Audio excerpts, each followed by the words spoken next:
Moderation helps everyone feel safe. Okay. Uh, Did you see what I wrote next to your stuff down at the bottom?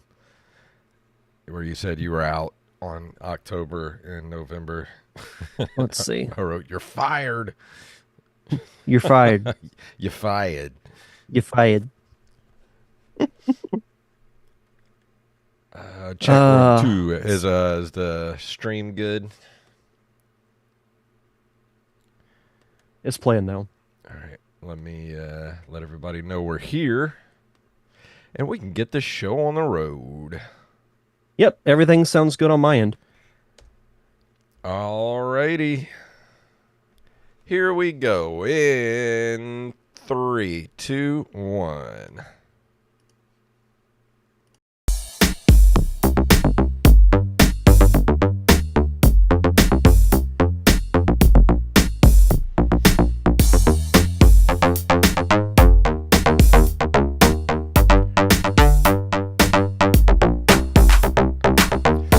Greetings, programs, and we're back for another episode of the Nerd Cave Retro Show. My name is Jason Robbins. And my name is Derek Diamond. I spent my weekend, I had a 3-day weekend, and it was lovely, and I spent it watching the new Terminator Zero series, and it was awesome. That's what I've heard. It's getting good reviews from like everybody. Like IGN gave it a good score. Other websites I've looked at have given it a good score, so I need to check it out. Leave it up to the Japanese to make a good Terminator something. Something that hasn't been done since 1991. But in the anime, they did kind of explain all the stupidness that's gone on in the Terminator timeline. Like, it's all legit, it all happened, but they do explain time travel, and they even said in the anime, like, that's not how physics works. So they do a whole explanation of time travel in the cartoon. So just go check it out. It's really good. Good. Yeah, I need to check that out. I know for me, I had a 3-day weekend too, and honestly spent most of it traveling. So Friday night I had to go to Niceville, which is like a little over an hour away from here, to work a football game, which I actually got to do commentary for it. So that was kind of fun. Oh, cool. Saturday we went to Tallahassee to see the Welcome to Jay documentary that I featured on my podcast a couple of weeks ago. Yeah. Went and saw it. It was incredible. Then came back, and then Sunday we took our nephew to Panama City to the Regal Theater. So they have a 4DX theater. Do you know what a 4DX theater is? Yes, I would love to go to one. We saw Twisters in 4DX. How was it? It was so fun. Oh, it was great. That's So awesome. for those that don't know what a 4DX theater is, it's like a simulation ride at like Universal or Disney World. So they had on either side of the walls, they had these giant fans, and they also had water that would come out at you during certain moments of the movie, and they would have like the seats would move and kind of rotate a little bit. And for, say, like, when the characters are just kind of driving down the road in like a car or a truck, the seats rattle like they would if you're actually driving. And then, of course, when the tornadoes pop up, things go crazy. But I enjoyed the movie just as it is. I'm a big fan of the original movie that came out in the late 90s. So it followed a lot of the same beats of that one, but obviously more modern. The visuals were amazing. Oh, yeah. And but the 4DX just added so much to it. How much is it to go to a 4DX movie? How much is one ticket for a 4DX? Like $23. That's not bad. I figured it would have been about $35. Yeah, and the theater itself was really nice. They had this whole like lounge area with couches and seats and whatnot, and like this big open lobby type area. The food was really good. They actually had a lot of really good options. And of course, the theater, like the actual where you sit and watch the movies was really nice. So Big fan of the Regal Cinemas. I just hate that it's 2.5 hours away from here. So what did you think of Twisters? Like I enjoyed it. I didn't hate it or anything, but I did. It was one of those movies where you're like, it wasn't really necessary. Like, and they didn't really acknowledge much from the first movie. No, the only real shout out was that they had Dorothy, Yeah. the um the thing they used to measure tornadoes in the original, and it looked like old and beat up. So I thought that was kind of cool. I'm willing to bet if Bill Paxton was still with us, him and Helen Hunt would have absolutely made a cameo in it. Cause see, I would have spoilers, everybody, slight spoilers. I would have thought it would have been a better idea for the girl that's the main character in the movie. She should have been the daughter of Bill Paxton and Helen Hunt. Yeah, I thought that was a route they could have gone with just to have that connection. Because she would have been age appropriate. Yeah, yeah, but it follows like it's almost identical Yeah. as far as like when the situations happen. Like I don't want to spoil it for those that haven't seen it, but if you know the way that Twister the original begins and you see the way Twisters begins, you're like they're not going to make it. And what's his name again? The guy, Glenn Powell. Glenn Powell. I don't know why I can He never was remember his great. name. He's great. He was great in that movie. Yeah. And we just started watching yesterday. We started watching Scream Queens again, and he plays a character called Chad Radwell, and he's like my favorite character in that entire series. He's such a dick. When he and his group show up in the movie, they reminded me of the Misfits from the original. Yeah. Yeah, well, that's pretty was much great. what it was. Is like it was like flipped. The movie was flipped. But Yeah. I do recommend it. I mean, if nobody's seen it, please see. Especially if you like the original, you'll enjoy this one. I mean, it's pretty much the same movie with just different people. Yeah, and much better visuals. Yeah. And anything else you want to touch on before we get to the news tonight? I don't think so. All right, let's do it.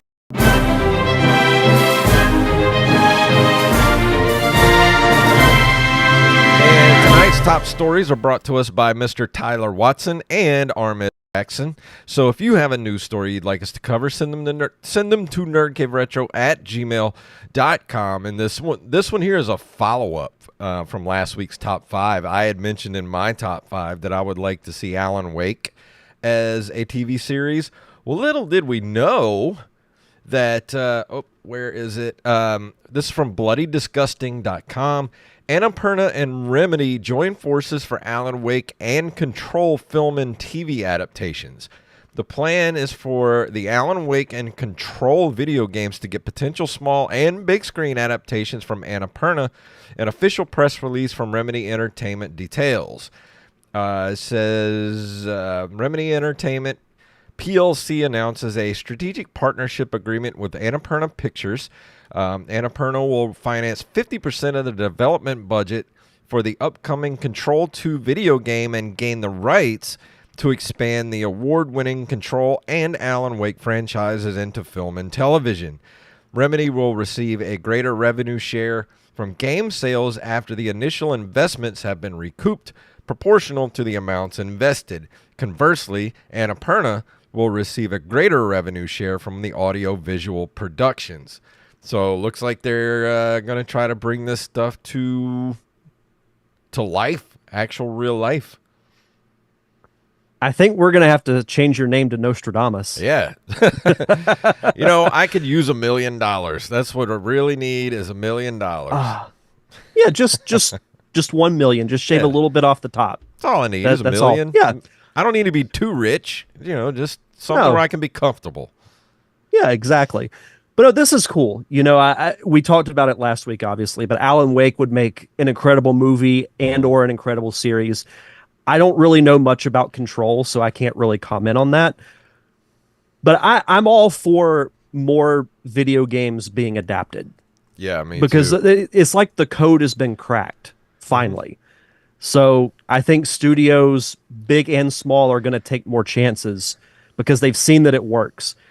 Like you look at The Last of Us, they didn't stray very far from the source material, and it worked. Yeah, with Sonic, yeah, they came up with an original story, but they didn't. yeah. They captured the essence of Hmm. those characters, and it worked. That's It's not that all. hard. That's all you have to do is just capture the essence of the game. That's all you have to do. Hmm. But I'm excited about this.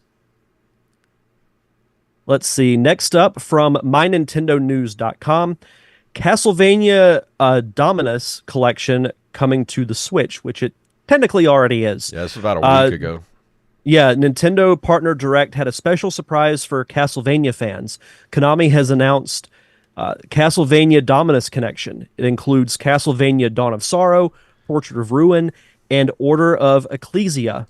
The games are now available on the Nintendo Switch, and you can watch the launch trailer in the article. So this was part of the direct that Nintendo did last week as part of their like indie slash partner showcase. Yeah. And I thought this was a nice surprise. Nintendo's good about at least one or two games. They're like, okay, as soon as this is over, you can play it. And I think, we're at the point that all the Castlevania games should be available Yeah. anyway.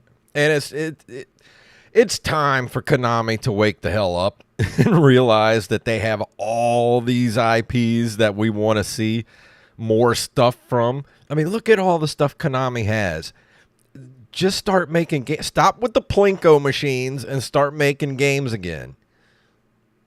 Not to knock Plinko, because it is my favorite game on Price is Right. Yeah. But Plinko's fun, but we want when you video. got all this when you got all this stuff in the archives, Yeah, we want video games. We want more Castlevania. We need Contra. Just give it to us. give us what we want. Yeah. Next story is I hit the wrong button. From NintendoLife.com. Nintendo is expanding Switch Online's NES library with another classic. During the latest Partner Direct, which we said was last week, Nintendo actually shared some surprise news related to the Switch Online service. This winter, Nintendo will be adding the NES version of Tetris to its digital retro library. There's no specific release date, but they did get a quick glimpse of the original game in action at the end of the Tetris Forever trailer. Japan will also receive this title in a future update. So no exact release date, but we do know that just regular old Tetris is going to finally be on the Switch. That Tetris Forever trailer made me so happy. I love I Tetris. I love Tetris so much. And you know what? I've never played the NES version of it. Really? Yeah. That's insane. So I'm excited for this. And of course, I'd recommend you go check out all the Tetris updates if you're a fan, because it's not just this. They're adding more to, I think, Tetris 99. There might be, I'm trying to remember if there's another version of Tetris that's coming out, but I can't remember off the top of my head. But the thing with Tetris 99 is that you can go through and play through like each incarnation. So like the original Game Yeah. Boy, the NES, and there's been so many re-releases of Tetris. Dude, But I can't wait wait for for you it. to play it, because to me the NES version is it's the quintessential version of Tetris. Like, that is the one that is all other Tetris games I compare to. That's I'm interested because I love the Game Boy version. Is it the best? I think it really depends on who you ask and which one they grew up with. Because I played that Game Boy like with the green background. I played it so much that I'm excited to play this version. Next up, also from NintendoLife.com, Banjo-Kazooie is the latest N64 game to be fully decompiled. Fans and coders have been working on decompiling multiple classic N64 games over the years, with Ocarina of Time, Mario 64, Perfect Dark, and Majora's Mask just being a handful of titles they've managed to revert to source code. Now a Nintendo Life favorite is joining the roster of decompiled N64 games. Thanks to Banjo-Kazooie, a coder, not the game, Banjo-Kazooie has now been fully decompiled, pushing the way for PC ports and mods galore. The news was shared on Twitter by Bring Back Banjo. This will open up the game to those who don't have Nintendo Switch Online or an Xbox, which are just a couple of ways you can play the game in 2024. Potential fan-made PC ports will be able to run at a smooth 60 frames per second and get a full HD facelift. This is kind of But the big cool. news, yeah, but the big news is that because of the decompiling process reverts the game to its source code, many issues and bugs that have plagued potential mods will now be able to be fixed, That's awesome. which is really cool. Yeah. It's so ironic that the coder's name is Banjo-Kazooie. Yeah. So Banjo-Kazooie decompiled Banjo-Kazooie. Yeah, this is really cool, and I don't. And Nintendo, keep your paws off of this. Don't go after these people. These are the things that need to be done. If you go after this coder, give us an HD update of the original game. Give Yeah. us an HD update of Banjo-Tooie. I'm not going to say make a third one because I don't think that's ever going to happen, unfortunately. But yeah, this is really cool. I'm usually not one that plays too many mods, but this one I will. This will be really cool because you can even go back and play it on, like Xbox Live Arcade, Yeah. or I'm assuming it's this way on the Rare Replay too. But there were a few bugs that were, I mean, they were in a lot of N64 games, so I'm not singling this game out in particular. You But I'll know, be excited to play this. if there are just coders out there like this Banjo Kazooie guy who can just do that on their own time for these games, why not just hire them? Hire them to do this job. Yeah, Why, exactly. that it's not like you don't have the money, Nintendo. Come on. It's a pipe dream. And our last story for tonight is from Deadline.com. Sonic the Hedgehog 3 trailer. Keanu Reeves debuts as Sonic's adversary Shadow in Paramount threequel. Paramount Pictures on Tuesday rolled out a trailer for Sonic the Hedgehog 3, offering a new look at the face-off between Sonic and his new adversary Shadow the Hedgehog, voiced by Keanu Reeves. In the third film based on the Sega video games, Sonic reunites with friends Knuckles and Tails against a powerful new adversary, Shadow, a mysterious villain with powers unlike anything they have faced before. With their abilities outmatched in every way, Team Sonic must seek out an unlikely alliance in hopes of stopping Shadow and protecting the planet. Let's see. First introduced in the Sonic Adventure 2, Shadow is a creation of Professor Gerald Robotnik, played by Jim Carrey, possessing extraordinary speed as well as chaos control, a power that allows him to manipulate space and time.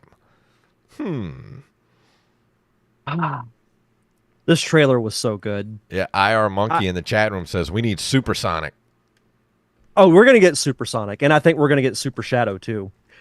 There's a lot to unpack with this trailer. First of all, I was late to work so that I could watch this trailer. So I was running late for work, and then I realized, oh wait, the trailer's gonna come out. Yeah. So I got in my car like a couple of minutes after the trailer dropped, and I watched it on my phone. Then when I got to work, I watched it 2 more times back to back. Wow. Yeah, but no, I loved everything about the trailer. The storyline is intriguing. Shadow looks great, which is a funny side note. Jeff Fowler, the director of the 3 Sonic movies, he got his start in visual effects by working on the Shadow the Hedgehog game. Really? And he was in the visual effects. So you knew that Shadow was going to look really good because Yeah. this is his baby. But he looked great. I think Keanu Reeves is a perfect choice. Like, you can tell it's Keanu, but I think he's the perfect voice for Shadow. Dude, Keanu Reeves can just do no wrong, man. Ira Monkey says, I got priorities in line. Yes, absolutely. If you haven't watched the trailer, I mean, I'm going to spoil it a little bit, but Sonic, Tails, and Knuckles are going to team up with Robotnik, which I think is an interesting twist. And we see that Yeah. Jim Carrey's gained a little bit of weight, so they're actually doing Fat Robotnik, which Yeah. he's been wanting to do since the first movie.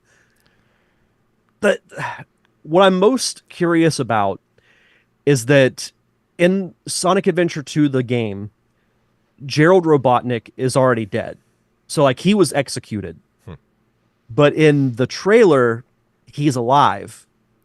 And he's also played by Jim Carrey, which is interesting. I wanted so bad for Christopher Lloyd to play Gerald Robotnik. Like he would have been perfect. Yeah. But he was a voice of a character in the Knuckles series, so I knew that wasn't going to happen. So I'm curious as to how they're going to explain that. Do you think Jim Carrey just, even if he never makes another movie ever again, he'll play Dr. Robotnik for the rest of, for like as long as they want to keep making these movies? I like to hope so. It seems like he's just having more fun doing this than he has in like 30 years. Doesn't it remind you of the old Jim Carrey from the early 90s when he was making like Ace Ventura, Dumb and Dumber, The Mask, when he was like a comedy god? Yeah. I think that's why the first movie worked so well, was because of Jim Carrey. One of the reasons. But oh yeah. Yeah, this looks really good. It can't come soon enough. I enjoyed everything about it. I have no complaints. I'm just ready to see the movie. Yeah, same here. But now it is time for this month in video game history.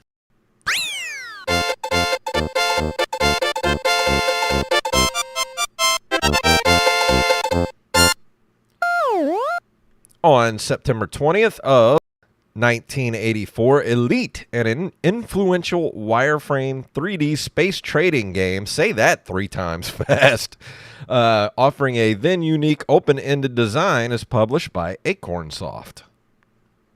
Well, this better be a good game if it's named Elite. Yeah, no kidding. You gotta be elite to play this. Yeah, the cover art, it looks like a typical like military badge or like an insignia. Yeah. We've talked about this before. It sounds interesting. I've never played it. It was available on the Commodore 64, MSX, MS-DOS, the Amiga, the Atari ST, and the PAL version of the NES. Which I find strange. That I was going to say, I'd never heard of this before. Yeah, I haven't either. Also, Acorn Soft, great publisher name. Yeah, I like that. Yeah. In September of 1986, Hudson Soft releases a little-known game called Adventure Island. Yeah, never heard of that on this show. No, I mean, who likes adventure, honestly? I mean, who wants... On an island. Yeah.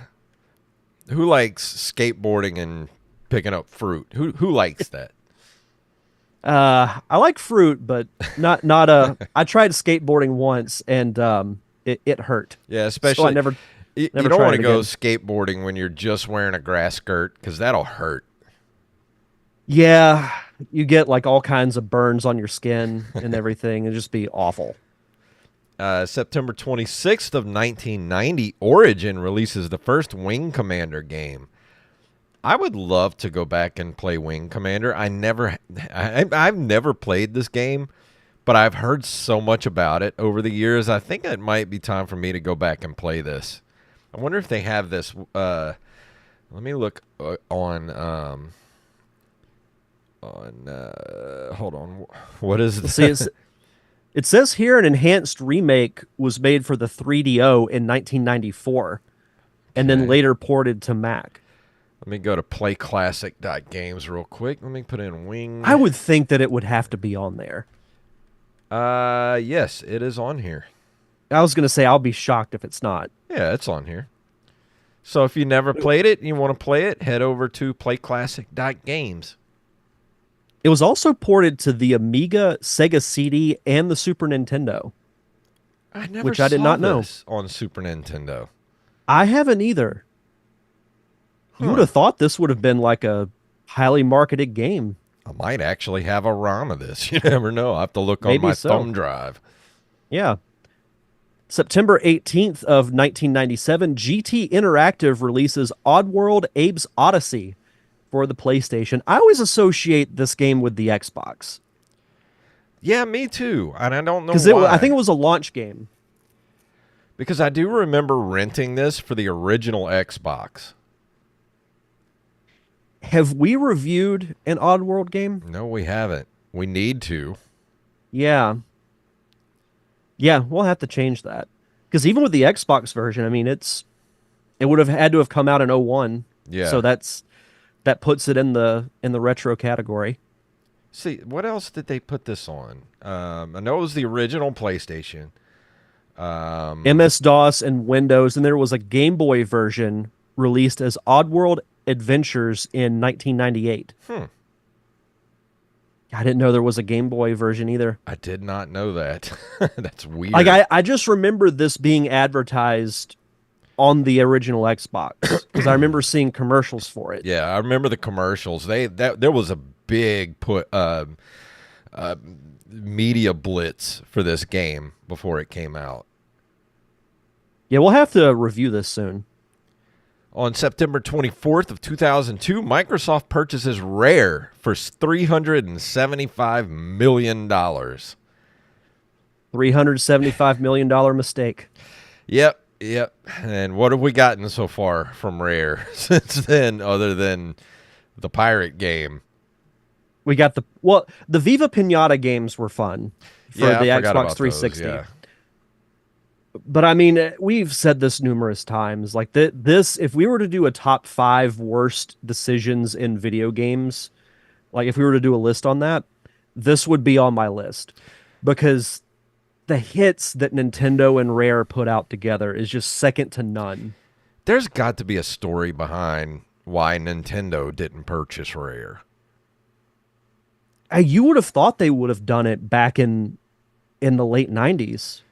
Yeah, when like I mean, the Banjo games were coming out, the Conquer game was about to come out, Perfect Dark was already out by that point. Because they were hit after hit with Nintendo. Like, and if they were up for sale, why did Nintendo not purchase them? There's got to be a story there. We got to dig into that. Somebody had to have said something bad about somebody's mama. Probably.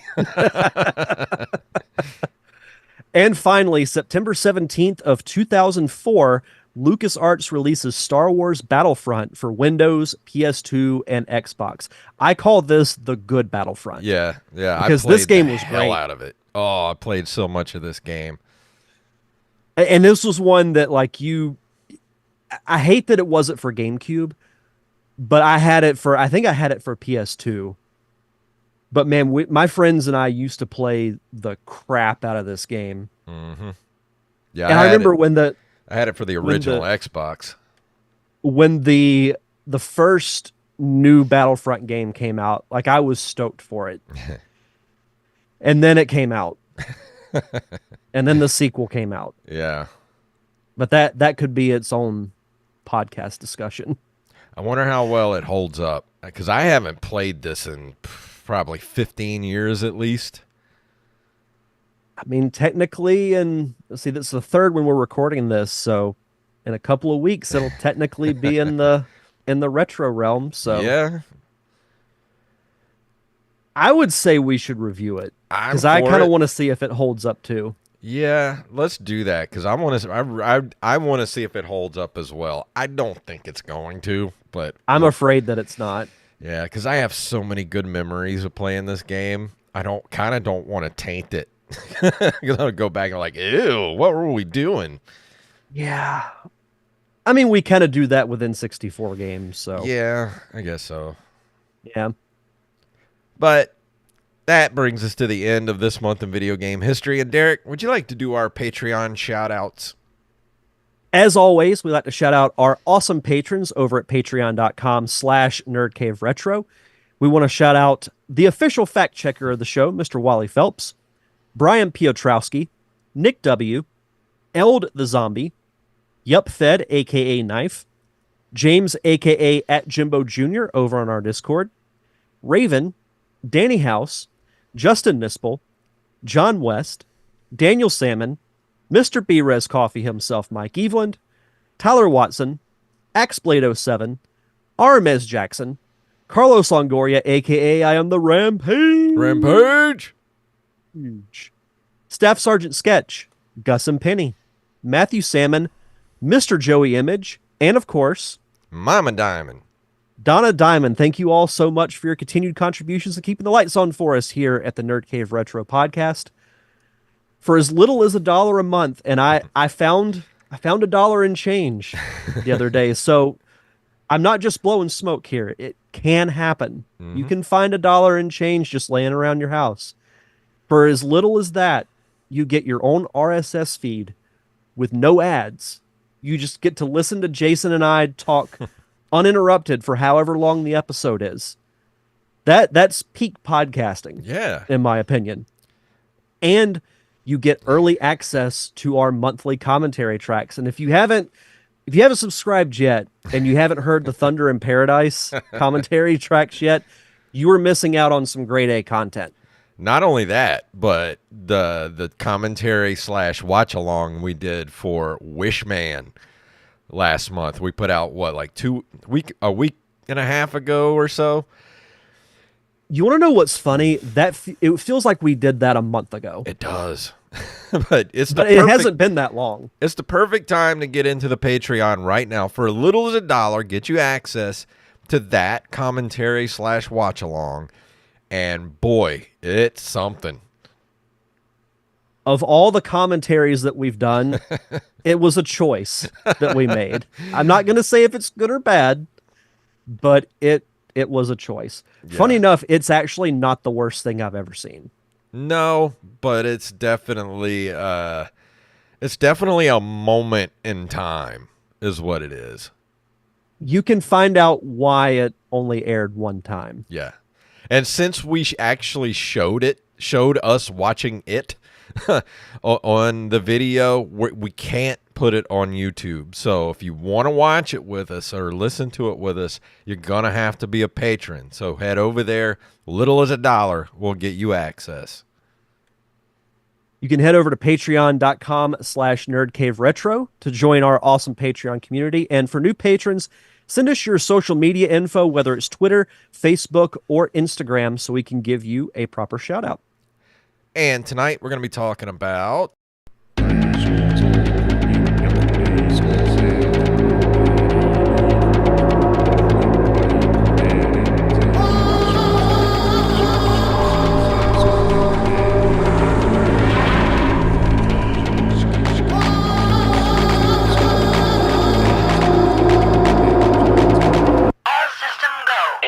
I'm just going to dance for us to this music. We'll get to the music in a second. There was so much good music to choose from. I didn't know which one to use, so I just used the most EDM one that there was. Yeah, man, when we talk about soundtracks, if we were to revise our list, I might put this in like either number 5 or definitely an honorable mention. Oh, it's so good. I was listening to it the other day when I was capturing it. I was like, damn, this is good. So the music that you just heard is from Einhander, which is a scrolling shooter developed by Square for the PlayStation console. It was released in Japan on November 20th, 1997, and in North America on May 5th, 1998. The name, of course, is German and denotes a type of sword that is wielded with one hand, here used to refer to the single manipulator arm possessed by the player's spacecraft. So, first of all, wrap your minds around this. Squaresoft, the company that is most known for RPGs, made a scrolling shooter. All right. How mind-blowing is that? I'm like, I didn't know though they made any other type of games. I don't know if I've ever played a Square game that is not an RPG until this. Which is, I mean, honestly, I'd never even heard of this game until you put it in the doc. so I hadn't either until a few weeks ago in the Discord. Tyler and Rampage mentioned this game. It had to do with a top 5 list, but I can't remember which one it was. And I was thinking, I haven't reviewed a PlayStation game in a while, and it sounded interesting just by the name alone. So I read up some about it before I made the decision to play it, and it looked really good. Everything I read about it had generally positive reviews. The gameplay looked fun. So I was excited to dive in. And first of all, how we talk about like certain games having like a good opening, like when you turn the GameCube on, you see the little scrolling cube and it goes The PlayStation one is so cool and dramatic. It almost reminds me of like the THX Yeah. opening. The duh. See, I don't Like remember it, much of the original PlayStation, but because I can't get PlayStation 2 out of my head. Like that, turning on the the PlayStation 2 is just one of the most iconic openings of any video game system. for sure. Both PS1 and PS2 are really good. So the interesting thing about this game, as soon as I started playing it, it felt like I was at an arcade. Like it looks and feels like an arcade shooter. Mhm. The only thing missing was like the joystick and Yeah. the two buttons on the side like an arcade cabinet. So if this is what they were going for, they captured it perfectly. It's kind of like Gradius Hmm. as far as gameplay style. You control a fighter spacecraft that you fly through these different like cities and you destroy enemy craft. You get you fight mid bosses, you fight main bosses, and the graphics are kind of cool in the sense that it switches between 2D and 2.5D, Hmm. and it can happen like at the snap of a finger. Dude, this game You has a 111-page official strategy guide. Yeah, and it's very in depth for the game that it looks like. When I first picked this game up, I'm like, okay, I'll play through a few levels. There might be an upgrade or two, and that'll be it. But no, you get all kinds of different upgrades. So what you have to do is you start out with just like your standard shooter gun. And then once you defeat the enemy spacecraft, they'll drop like a cannon or like a spread gun, and you fly into it and it attaches itself to your spacecraft. Hmm. And the cool thing is you can fire both of them simultaneously, which is really helpful when That's it comes to the awesome. when it comes to the boss fights, which I'll get into those in a second. But you can choose between multiple difficulties, and you can choose from three different fighters, which is nice. You also get two secret ones, which I didn't get to that point, unfortunately. But I like that you don't just start with the one and then, build from there. You actually have options, and some have, better abilities than others. And the thing too is that you can move at different speeds, which is nice. The gun pods that's what the power ups are called. They have different types of power, ammunition, and range. You can choose between cannons, guided missile launchers, and other types of weapons. Once you run out of ammo, then the gun's kind of discarded, and Hmm. you have to get another one, which makes sense. Yeah. Like you have your standard gun that you can go through, but the gameplay is pretty simple. Hmm. You fly through different cities and you shoot things. And honestly, like that's one of the reasons why I like it. It has a pretty in-depth story. So let me read some of the plot. Einhander takes place in a fictional future during a war between the Earth colony Sodom and the Moon colony Selene.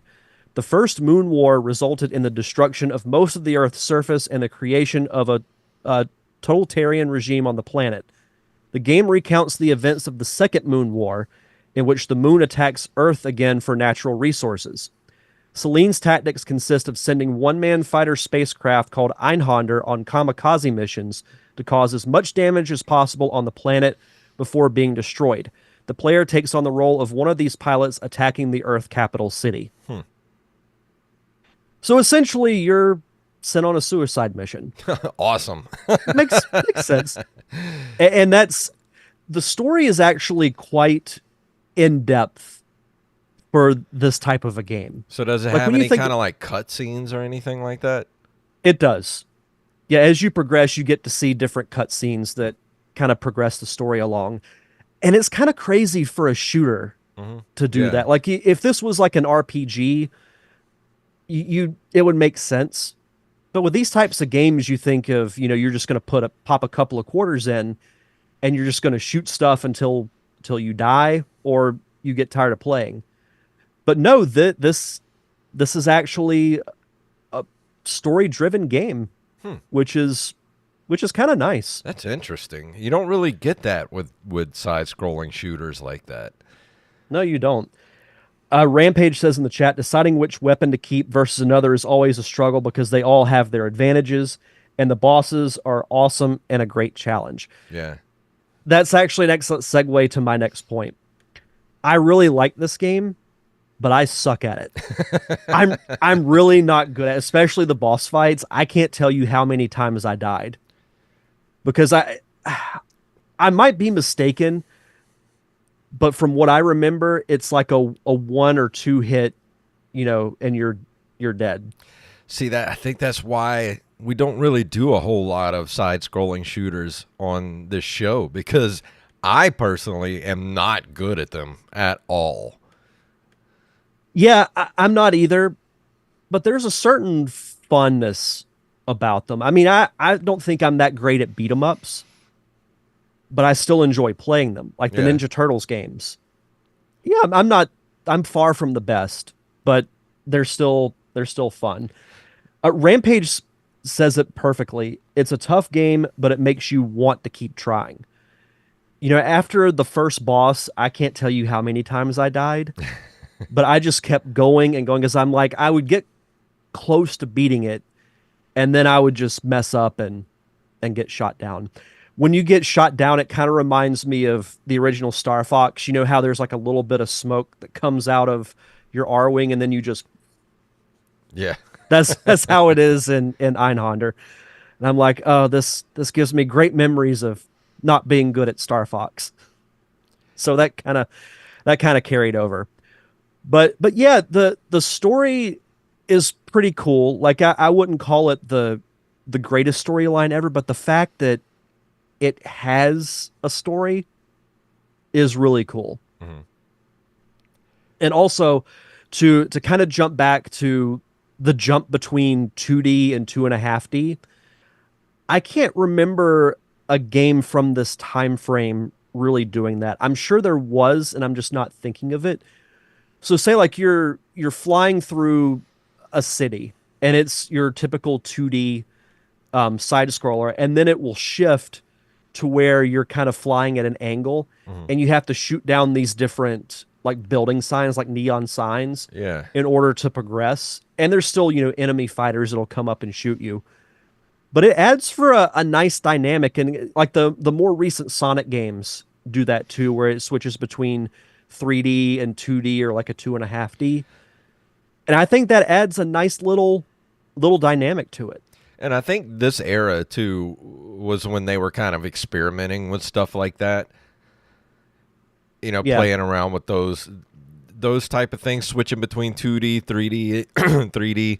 And there probably are other games that did it too, but I didn't play enough PlayStation 1 games to be able to really know what was going on in that era because, like I said, I wasn't playing video games around the time of the PS1. I didn't get back into video games until the late 90s, and then I jumped back in on the N64 at the tail end of it before I got an Xbox. Yeah. PlayStation, I didn't, pun intended, play all that much, minus like the Crash Bandicoot games, because I didn't get a PlayStation until much later. Whenever I would go to my uncle's house, he had a PlayStation. That's where he would play like Crash Bandicoot, Final Fantasy, Yeah. but never this one. And I know in past episodes we've knocked the graphics for the N64 and the PlayStation 1 Mm-hmm. because they don't really hold up that well. But this game, I think, is an exception. Like, yeah, it looks polygonish, but I think it works for the style of game that it is. Yeah. You look at Star Fox, to use that comparison. That has polygons out the you know what. But it kind of works Yeah. because of the style of the game. Crash Bandicoot, not so much because it just looks ugly. With this, you could kind of pass it as, oh, this is the style of the game. Like this game could be released today, and I think the graphics would still work. Yeah, because I mean, to me, it still looks like. Yeah, I mean, and it actually is. I'm reading right here is a sprite-based shooter, and you could really do a lot with the PlayStation One, hardware with sprites. So when you're doing stuff like this, that's like an arcadey type of shooter, it's still gonna hold up and look good. But when you're working with polygons and things like that, it's like, ugh, that stuff did not age well at all.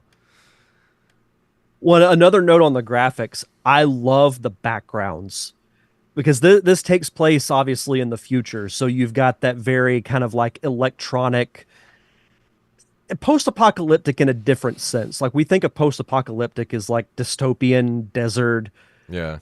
but that can also be like a different type of dystopian where everything is very modern and bright, like New York City times 10. Yeah.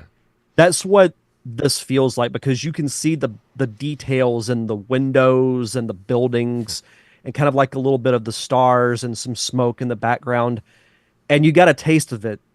The soundtrack is so good in this game. Like if you like electronic style music, you feel like you're in a nightclub in the 90s when you hear the soundtrack of this game. Yeah, I was very impressed with the soundtrack when I was trying to capture whichever song I was going to capture. And I had like 6 or 7 different songs. I was like, which one do I want to capture? Because they were all good, all of them. And this is one that, even after playing enough of the game to review it, like at work today, I pulled up the soundtrack on YouTube and I listened to it while I was doing work because it can kind of get you, a little amped, coming off the holiday weekend and still not really wanting to be there. You're Yeah. just like, okay, I need something to kind of get me going. Yeah. And this was it. But it's a really, really fun game. To note more on the music, several tracks made use of genres like electronic music, such as progressive house, or other genres like hip hop, piano based music, or opera.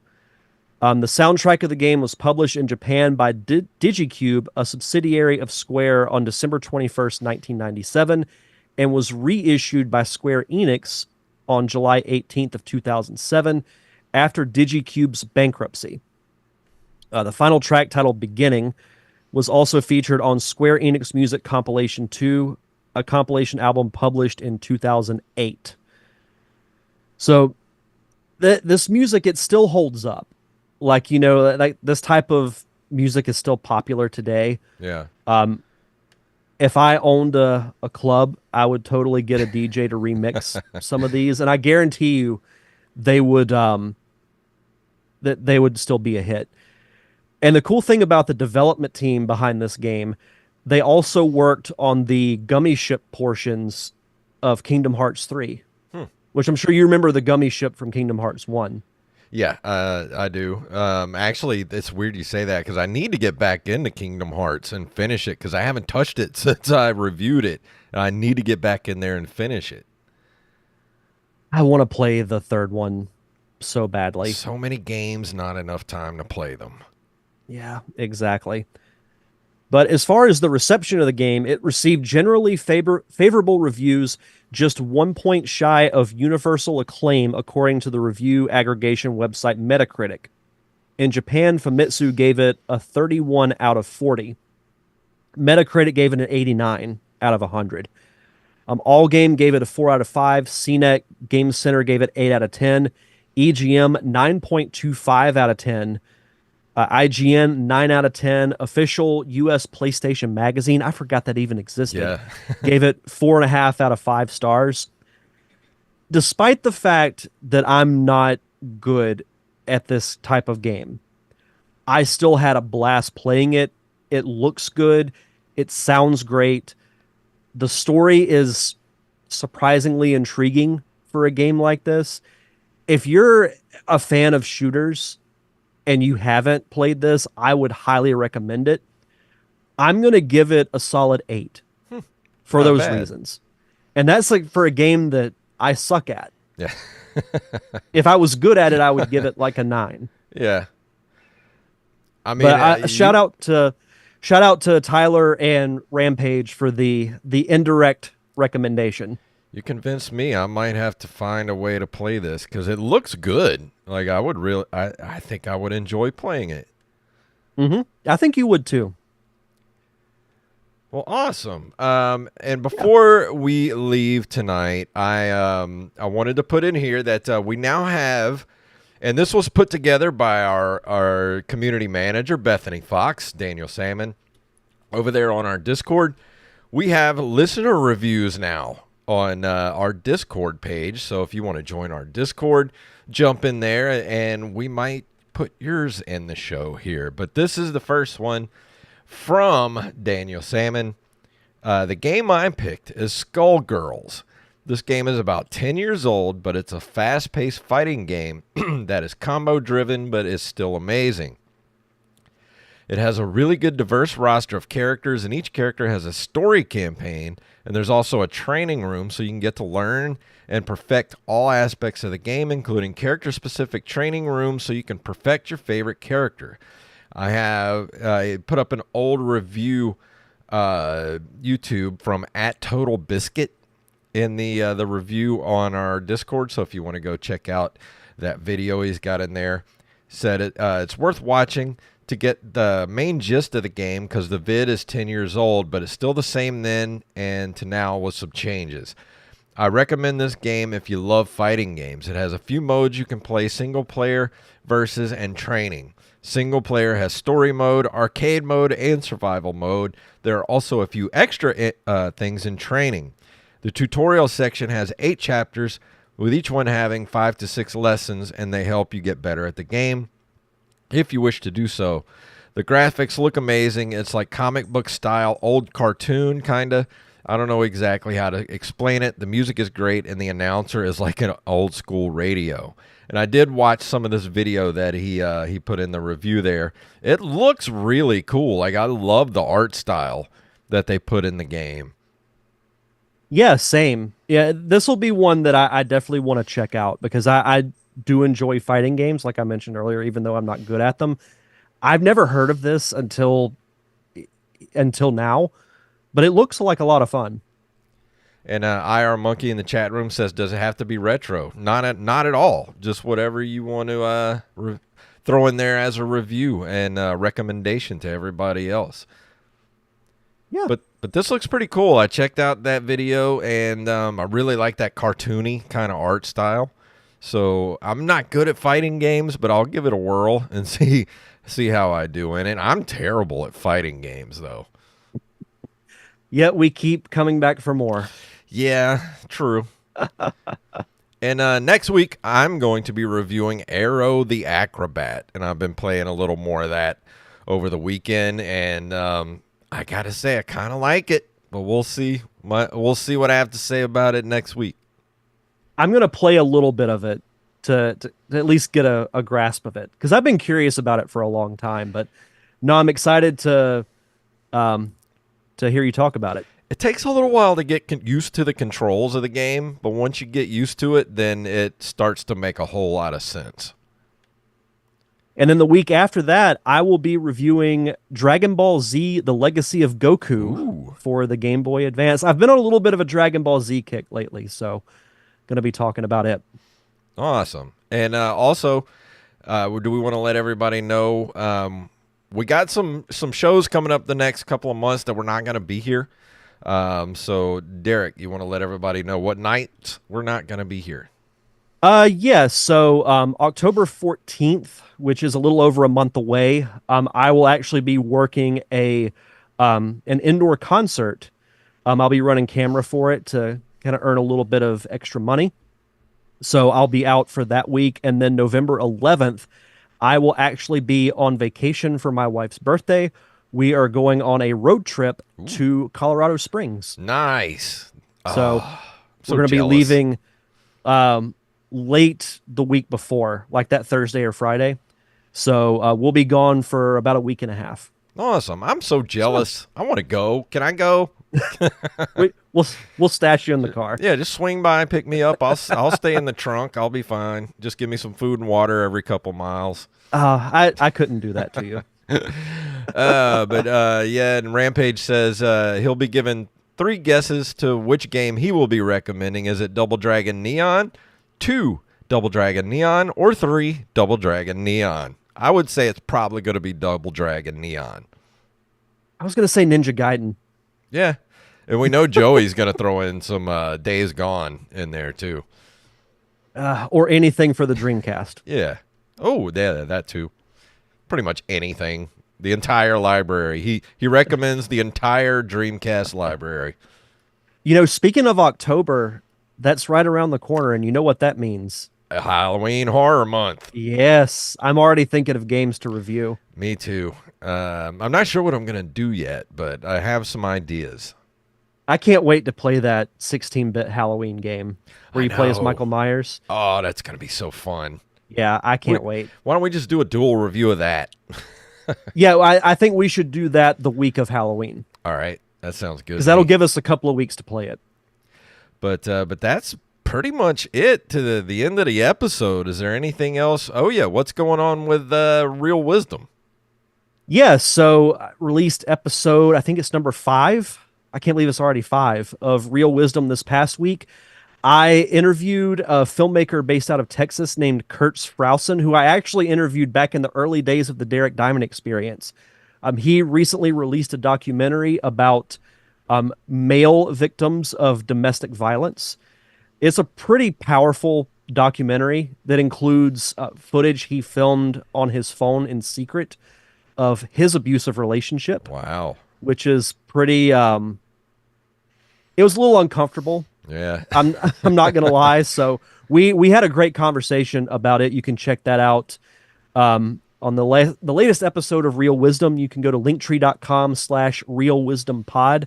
That's REEL Wisdom Pod to check that out. Before you know it, you'll be back up over 100 episodes again. It's going to happen before you know it. And then I'll be in my 40s. Yeah. And the Open Micers podcast, just go check it out at Open Micers on Twitter, Threads, Instagram. We've had just the most insane amount of awesome guests over the last couple of months that if you've missed it, you just get in there. There's so much content. Plus, we had 2 hostful episodes over the last couple of weeks. We got another hostful episode coming up tomorrow night. And I have a game show in mind, a trivia game show that I'm going to put Jacob through tomorrow night. So that's going to be very, very fun. Oh, I can't wait to hear that. So go check it out, openmicers.com and at openmicers pretty much everywhere. So, Derek, is that everything? Anything else? I think that's it. Well, let's go ahead and get out of here. If you want to email us at nerdcaveretro@gmail.com. Nerdcaveretro.com is our link tree. That takes you everywhere you need to go as far as socials, our Patreon, and of course, our merch shop, which is also at ncrmerch.com. We have all kind of cool stuff in there, all kind of designs, and just go get you something. A t-shirt, a hat, magnet, bag, mugs. We got stickers coming too. Oh, I forgot to mention, I am the Rampage. I've been working with him about getting some stickers made for the show. They're going to be coming soon, so I might give out some for free right here on the show. So stay tuned. And also, if you can't do that, you don't have any money, you don't have $1 a month, I understand. Leave us a review. That's what you can do. And or a 5-star rating on all podcasting platforms. Derek, please tell them what it's all about. May the way of the hero lead to the Triforce. Yeah.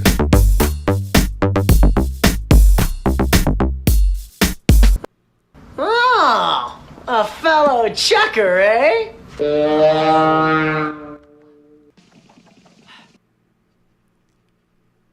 And that's an episode. Yeah.